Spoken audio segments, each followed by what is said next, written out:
తండ్రి కుమార పరిశుద్ధాత్మకు మహిమ కలుగునుగాక. ఈనాటి జీవవాక్యం. ప్రభువును నమ్మెడు వారందరూ ధైర్యము తెచ్చుకొని నిబ్బరముగా నుండు.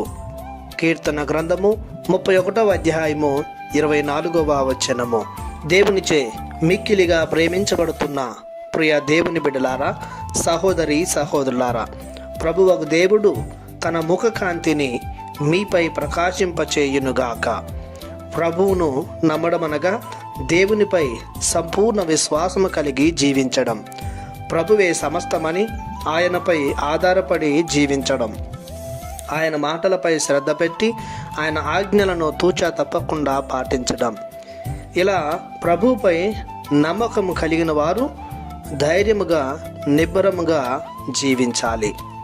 దేనిని గూర్చి చింతించకూడదు, భీతిల్లకూడదు.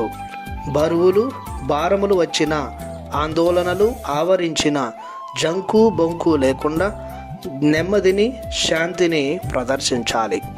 అలలు వచ్చిన, ఆటుపోట్లు ఉన్న చోటనే వచ్చిన నిలబడగలగాలి.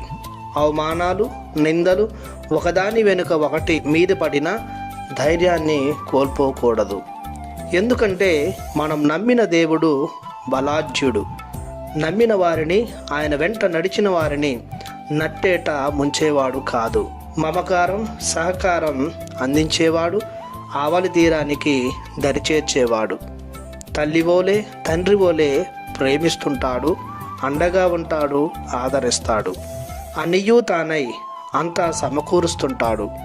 తన అపార కనికరముతో ద్వితీయోపదేశ కాండము 4వ అధ్యాయము 31వ వచనంలో చెప్పినట్లు మన చేయిని విడువడు, నాశనము కానివ్వడు, చేసిన ప్రమాణాలను నిలబెట్టుకుంటాడు. సమర్థవంతుడైన దేవుడు సమస్తమును సాధ్యం చేయువాడు. మనం సంపూర్ణ విశ్వాసం చూపిన దేవదేవుడు.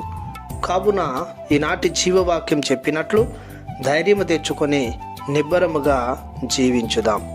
ప్రార్థించుదాము. మా ప్రభుడు అయిన దేవా, మీరు నమ్మదగిన గొప్ప దేవుడవు. విశ్వాసానికి నిలువెత్తు సాక్ష్యం మీరు. మీపై నమ్మకం చూపిన ప్రతి భక్తుని భక్తురాలిని కృపతో కరుణతో దీవించమని, తమ విశ్వాసాన్ని పెంపొందించుకునే గొప్ప మేలైన అద్భుత కార్యాలను వారి జీవితాలలో చేయమని యేసు పరిశుద్ధ నామములో ప్రార్థిస్తున్నాము తండ్రి. ఆమెన్. దేవుడు మిమ్ము దీవించునుగాక. ఆమెన్.